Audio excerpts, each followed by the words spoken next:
Mister Vinod, ஆஃபீஸே தலைகீழ மாறிடுச்சு. ஆமாம் சார். 20 வருஷத்துக்கு முன்னால இந்த பில்டிங் இல்லை. அப்பெல்லாம் ஒரு சின்ன ஆஃபீஸாக தான் இருந்துச்சு. எல்லாமே மாறி இருக்குல்ல? ம். ஆமாம், நம்ம எக்ஸ்போர்ட் எல்லாம் எந்தெந்த கண்ட்ரிக்கு பண்ணுறோம்? கிட்டத்தட்ட 50 கண்ட்ரிக்கு மேலே பண்ணிட்டு இருக்கோம் சார். ஓ, ஆரம்பத்தில் ஒரு 4-5 கண்ட்ரிக்கு தான் பண்ணிக்கிட்டு இருந்தோம். அப்பெல்லாம் லோக்கலில் தான் நிறைய பிஸ்னஸ்ஸு. எல்லாமே மேமோட உழைப்பு தான் சார். Sure sure. வாங்க சார், உள்ளே போய் பார்க்கலாம். வாங்க.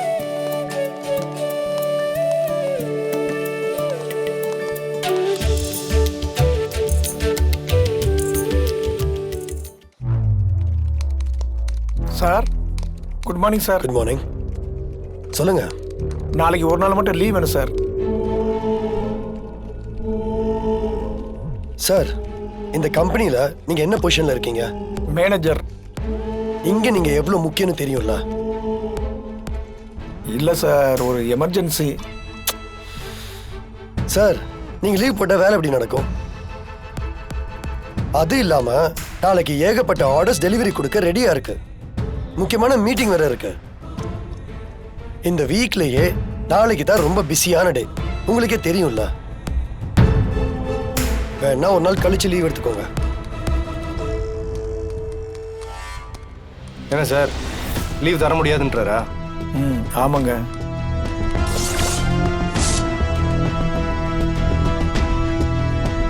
ஏய்,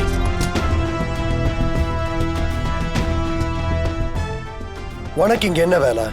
நானும் இந்த கம்பெனி எம்ப்ளாயி தானே. ஒரு எம்ப்ளாயி எமர்ஜென்சிக்கு லீவ் கேட்கும்போது லீவ் கொடுக்க முடியாதுன்னு சொல்றது சட்டப்படி தப்பு. அது தெரியுமா உங்களுக்கு? இந்த சட்டம் எல்லாம் என்கிட்ட பேசிட்டு இருக்காத. நான் இந்த கம்பெனியோட என்ன முதலாளி அதானே? முதலாளினா என்ன வேணா செய்வீங்களா? எங்க உரிமையை பறிப்பீங்களா?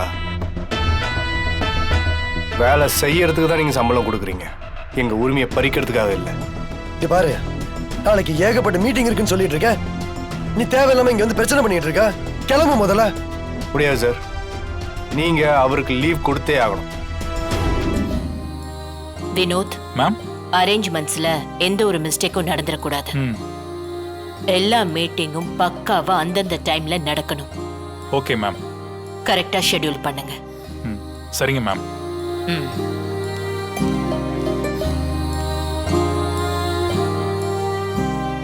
என்ன பிரகாஷ், ஏன் அப்படி பாக்குற? நீங்க இந்த இடத்துக்கு வர்றதுக்கு எவ்வளவு உழைச்சிருப்பீங்க. வாழ்க்கையில நீங்க ரெஸ்ட் எடுக்கலமா?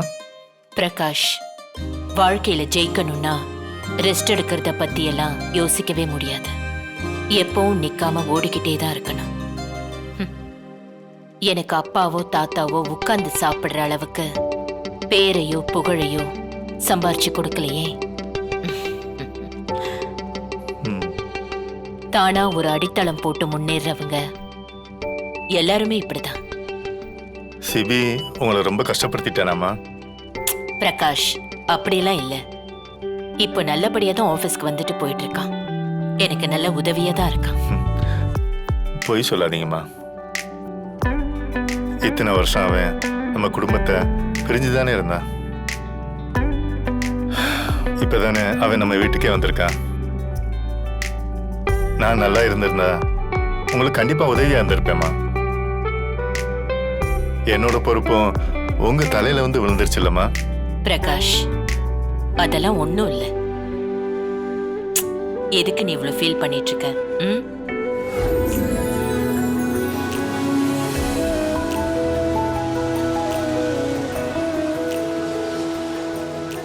மீனா, என்னங்க? கல்யாணம் ஆன புதுசுல நம்ம அடிக்கடி வர ஸ்பாட் இது. உனக்கு ஞாபகம் இருக்கா? என்ன? இல்லங்க, உங்களை இப்படி பாக்குறதுக்கு ரொம்ப சந்தோஷமா இருக்கேன். சந்தோஷமா இருக்கா? இல்ல இவனுக்கு மறையிற கலந்துச்சுங்கிற மாதிரி இருக்கா உனக்கு? என்னங்க? இல்ல இன்னும் சின்ன பிள்ளை மாதிரி ஓடி பிடிச்சு விளையாடுறானே, அதான் இப்படி பாக்குறியோன்னு நினைச்சேன். இல்லங்க, உங்களை இப்படி பாக்குறதாங்க எனக்கு சந்தோஷமா இருக்கு. இத்தனை வருஷம் கழிச்சு மொத்தமா மாறிட்டீங்களோன்னு யோசிச்சேன். நீங்க அப்படியே இருக்கீங்க. நான் தாங்க மாறிட்டேன். இனிமே உங்களுக்கு ஏத்த மாதிரி என்ன நான் மாத்திக்கிறேன்.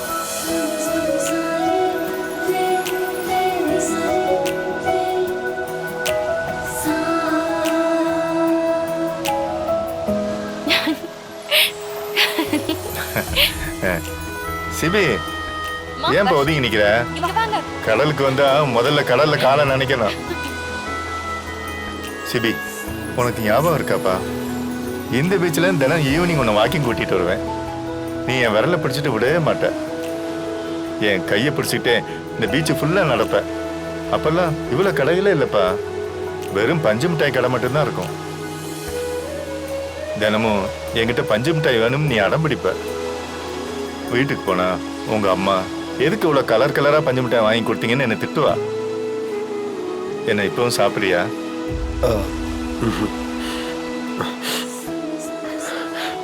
என்னாச்சுப்பா? ஒன்றும் இல்லைப்பா.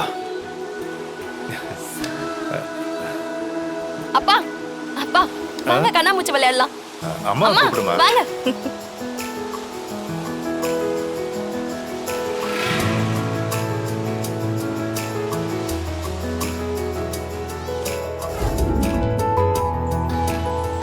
எனக்கு ரொம்ப சந்தோஷமா இருக்கு தமிழ்.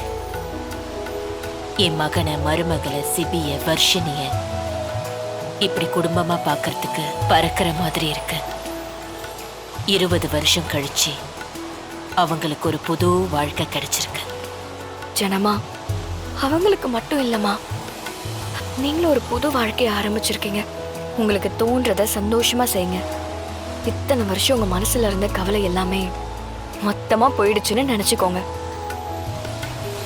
இந்த 20 வருஷ போராட்டத்துல எவ்வளவு விஷயத்த மிஸ் பண்ணிருப்பீங்க.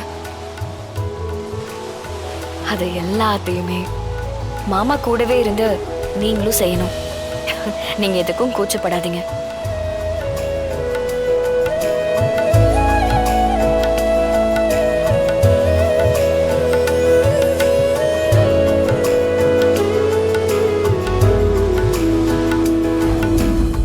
மீனா, தமிழை பத்தி நல்ல விதமா தானே பேசிட்டு இருக்கோம்.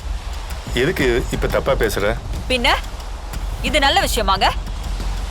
அவளால அத்தையும் இந்த குடும்பமும் எவ்வளவு அவமானப்பட்டிருக்கு. இப்ப வரைக்கும் அத்தை மனசளவுல எவ்வளவு உடைஞ்சு போயிருக்காங்க. நான் எவ்வளவு காயப்பட்டிருக்கேன்னு எனக்கு தாங்க தெரியும்.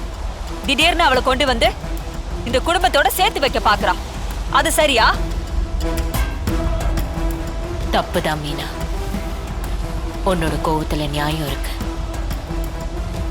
ஒரு சில விஷயங்களை என் புள்ள பிரகாஷே பண்ணாலும் நான் சகிச்சுக்க மாட்டேன். அதுல ஒண்ணுதான் அந்த மாதிரி துரோகிய திரும்ப கொண்டு வந்தது.